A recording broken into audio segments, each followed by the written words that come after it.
जब सवाल उठाना ही सबसे बड़ा अपराध बन जाए और सच्चाई बोलने वाली जुबान को धमकियों से दबाया जाए, समझ लीजिए समाज अपने सबसे अंधे दौर में प्रवेश कर चुका है। नमस्कार, मैं हूं गणिका शुक्ला और आप देख रहे हैं द जर्नलिस्ट न्यूज।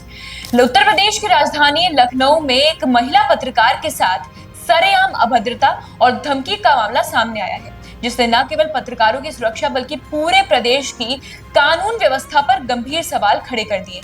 आइए पहले देखते हैं कि महिला पत्रकार ने क्या कहा। मैम 27 तारीख को हम गए थे अपने पेशेंट को देखने। मैं खुद जर्नलिस्ट हूँ, राजन खाली से मानता प्राप्ति, सोनी कपूर मेरा नाम है। और मेरे साथ घटना ये हुई कि जैसे हम अपने पेशेंट को देखने जाने के लिए इमरजेंसी की तरफ टर्न हुआ अपनी गाड़ी खड़ी करके, वहाँ से फॉर्चूनर से आते हैं 2-3 लोग और एकदम से चढ़ाने लगते गाड़ी। तो मैंने उनको रोकने का प्रयास किया तो उन्होंने धमकाते हुए शीशा खोला और इशारे से उंगली से इशारा ऐसे करने लगे और उसके बाद आगे टर्न करी। तो मुझे थोड़ा सा जिसका मैंने विरोध किया कि मैंने वीडियो बनाने लगे और मैंने वीडियो बना कर से बात करी, आप इस तरह से बात कर सकते हैं, आप इस तरह से कैसे किसी से महिला से ऐसे कैसे बात कर रहे हैं, और पहली बात तो आप मेरे ऊपर गाड़ी चढ़ा रहे हैं एकदम से। तो उन्होंने कहा कि आप कहीं की प्रधानमंत्री नहीं है कि जो मैं इससे बात करूँ। तो मैंने अपना इंट्रोडक्शन दिया, कह रहे हैं हाँ जो आप कर सकती हैं करिए, और मैं अयोध्या से हूँ और हिंदू हो या मुस्लिम हो, पहले तो ये बताया।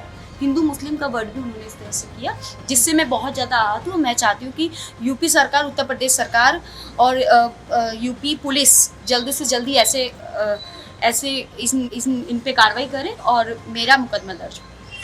ये पूरी घटना सुशांत गोल्ड सिटी थाना क्षेत्र के मेदांता अस्पताल के पास हुई, जहां एक मान्यता प्राप्त पत्रकार सोनी कपूर के साथ एक फॉर्च्यूनर में सवार दबंग युवकों ने न केवल बदसलूकी की बल्कि उन्हें धमकाया भी। सोनी कपूर का गुनाह सिर्फ इतना था कि उन्होंने ट्रैफिक में अनुशासनहीनता पर आपत्ति जताई, लेकिन जवाब में उन्हें जो सुनना पड़ा वो किसी भी सभ्य समाज के लिए शर्मनाक है। देखिए कैसे बात कर रहे हैं। जाने दीजिए मैम, आप पहले देखिए, छोड़िए ना, जाने चढ़ा दो, तू चढ़ा दो, चढ़ा दो। चढ़ाने के लिए गाड़ी चला रहा, नहीं गाड़ी नहीं, कैसे बात कर रहे हो आप?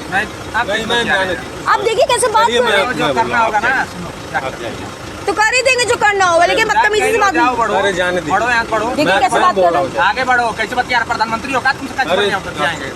मैंने प्रधानमंत्री, मैं जर्नलिस्ट हूँ, लेकिन ऐसे बात नहीं करोगे। पहली बात तो मैं आम पब्लिक हूँ, रहिए चाहे जो रहिए, लेकिन बताइए किनारे नहीं हटेंगी तो गाड़ी चल रही है वैसे चलेगी। इतनी जोर के तुमने गाड़ी चलाई है ना, और नहीं सुनाई दिया है। चलो अब फिर उसके बाद धमकी दे, उसके बाद धमकी दे रहा है, उसके बाद धमकी दे रहा है कि गाड़ी चला दे। इस वीडियो में साफ दिख रहा है कि आरोपियों ने कहा, जाओ जो करना है कर लो, हटो यहाँ से, तुम प्रधानमंत्री हो क्या, तुमसे तमीज से बात करें, अगर नहीं हटोगी तो गाड़ी जैसे चल रही है वैसे ही चलेगी। इस धमकी से आहत होकर महिला पत्रकार ने तुरंत सुशांत गोल्ड सिटी थाने में शिकायत दर्ज करवाई। पुलिस अब मामले की जांच में जुटी है और आसपास के सीसीटीवी फुटेज खंगाले जा रहे हैं। सवाल तो बहुत हैं, मगर जवाब कोई नहीं, क्योंकि लखनऊ में सबसे ज्यादा आईपीएस अधिकारी तैनात होने के बावजूद अगर राजधानी की सड़कों पर खुलेआम पत्रकारों को धमकाया जा रहा है तो आम नागरिक कितने सुरक्षित हैं। इस मामले को जब पत्रकार ने समाजवादी पार्टी प्रमुख अखिलेश यादव के सामने उठाया तो उन्होंने भी आपत्ति जताते हुए सरकार पर निशाना साधा और कहा कि हमें उम्मीद है कि हमारे माध्यम से आपकी बात सरकार तक पहुंचेगी और सरकार कड़ी से कड़ी कार्रवाई करे। क्या कपड़ा पहने थे बताया था, तो कुछ नहीं होगा, उसका कोई नहीं पकड़ेगा, नहीं झंडा भी होगा। अब सोच लीजिए, एक पत्रकार को अगर न्याय नहीं मिल रहा है और वो भी एक महिला पत्रकार को न्याय नहीं मिल रहा, तो आप कल्पना कर दो क्या लॉ एंड ऑर्डर है यहाँ।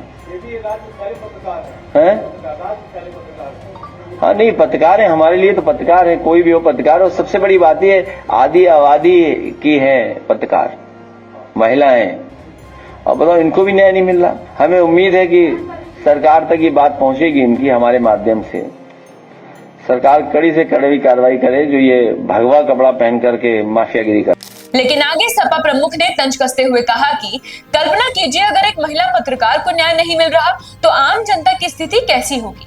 उन्होंने आगे कहा कि भगवा कपड़े हैं तो उन्हें कोई नहीं पकड़ेगा। अखिलेश यादव ने यह भी आरोप लगाया है कि सब बीजेपी के संरक्षण में हो रहा है और डबल इंजन सरकार की विफलता साफ नजर आ रही है। पत्रकार संगठनों और नागरिक समाज ने इस घटना की तीखी निंदा की है और आरोपियों की शीघ्र गिरफ्तारी की मांग की है। लेकिन ये सवाल भी जरूरी है कि जब पत्रकारों की आवाज दबाई जाने लगे तो लोकतंत्र की रक्षा कौन करेगा। धन्यवाद।